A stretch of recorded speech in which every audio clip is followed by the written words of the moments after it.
Dave Ramsey thinks buying a home with a partner before getting married could be a financial disaster, and I agree. And the reason why I agree is because there are so many things that could end up happening that can go very badly, right? And a lot of people just don't really think about it. It's like, hey, you buy basically like a business with another person, but you guys have like equal ownership of it, but none of you are really protected. So, like, for example, one person ends up passing away. Now you own this business, aka the house, with the relatives of that person that you might not even like. Now they get equal say as to what happens to that home. Like it gets into like a really bad situation. Now that being said, even though I agree that you should not buy a home with anyone that you are not married to, what you could do if for some reason you don't want to go down the path of marriage for whatever reason, what you could do is have one of the persons buy the home, where they just pay for everything, they buy the home, etc. Like it's completely on them, meaning that the other person is not responsible for it at all, meaning they don't get to say what happens to the home, how it happens, etc. Because then there's no risk to that one person. They have complete control over the home, etc. And so it makes it easier if things were to end, right? Because you have that clear agreement. This person is in charge of the home, the mortgage, etc. That's completely on them. My name's not connected to it. They get complete ownership of it, and I am able to just do whatever I want basically on the other side. Like I'd rather someone do that than them be in a partnership when they're not married. And you don't really want to be like renting to your partner. So that's why I say they should just acquire all the cost of it just to make it simple. So, so according to Ramsey, people in relationships who buy homes together before getting married complicate the breakup like nobody's business. You're gonna buy a house with her, you better put a ring on it first, buddy, Ramsey said. The call took an interesting turn when Dominic revealed the couple had been together for 6 years. Getting married, Dominic said, would cost a lot of money to spend on the wedding. You don't have to spend a lot of money on the wedding, Ramsey personality Jade Warshaw said, adding that you can get married at a courthouse and have a party later if wedding costs are too expensive. Now, here's the thing, too. I think people really underestimate what people are willing to spend on a wedding. Like a good show that kind of like exposes this is Marriage or Mortgage on Netflix. I believe it's still up there, where these couples are shown like different homes that they can afford with their down payment or what they could get for one day at a wedding. And what these people are willing to spend on a wedding is mind blowing, right? Because you have people who have like maybe 30, 40, maybe even $60,000 saved up for a down payment that they're willing to blow completely on one single day that they're never going to get back on a wedding.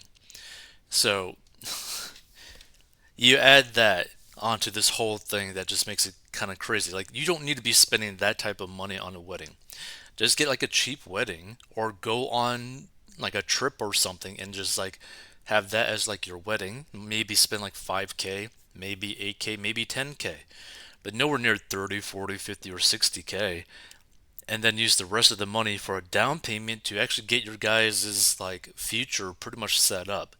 Because if you're able to have a really sizable down payment when you're like a married couple, like when you first start, like when you first get combined, and you're able to pay off that home very quickly, like if you're able to get to that point within like 5 years after getting married of basically paying off your home, or maybe 10 years after getting married, you're going to be so financially set. It's not even funny. Like, you're going to be so financially free that you could do basically whatever you want to do because your housing cost is like nothing. Like nothing. You could go on trips every year because you don't got that mortgage to pay off anymore. Like you have so much more freedom. You have so much more cash flow. And one of the biggest expenses for human beings is their home, their residence. So you got to really think about that too. So Ramsey has heard horror stories over the years about couples who weren't married and bought a house together. Because you now have a partner, you have no protection under the law, Ramsey said. Get married and then buy the house. Even if you have to put off buying a house because you have an expensive wedding, which again, you shouldn't have an expensive wedding, Ramsey highly recommends making these moves in the right order. I don't want your marriage doomed, and I don't want your finances doomed, Ramsey said. And like another way to really think about it too is that finances is one of the biggest reasons why people break up, especially marriages, especially people who are just together for a while.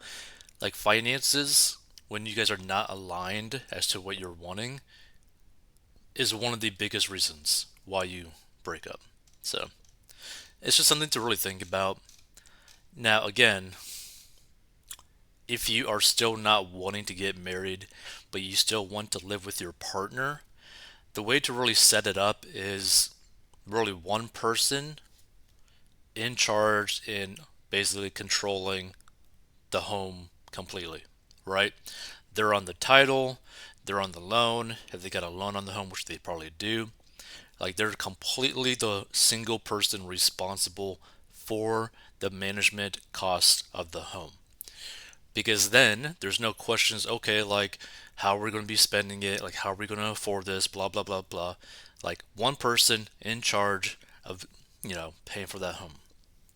Now that could also bring up kind of like issues because that gets into like a really weird power dynamic where one person is basically going to get the appreciation of the home, like the benefits of owning the home, but the other person is not going to get basically anything, which is kind of like a sad situation to be in.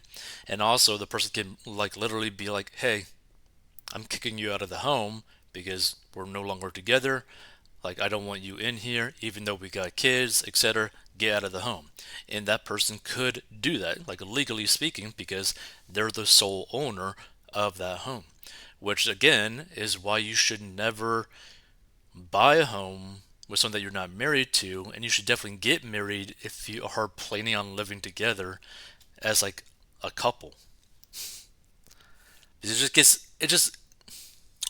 It makes things so much more simple.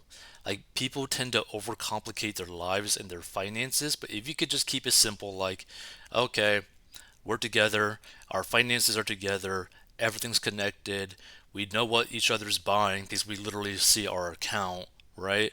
So we know what's going on. There's not going to be any like random like surprises like, oh my God, you just spent like 2 grand on something dumb like a pair of golf clubs or something. Like, we know exactly what we're spending on each other. We communicate. We know what's going on. We know where the money's going. And we're both equally responsible for the stuff because we have a joint account that just pays for all the bills, right? Just keep it simple. The whole saying, keep it simple, stupid. That's pretty much how you should probably set up your marriage.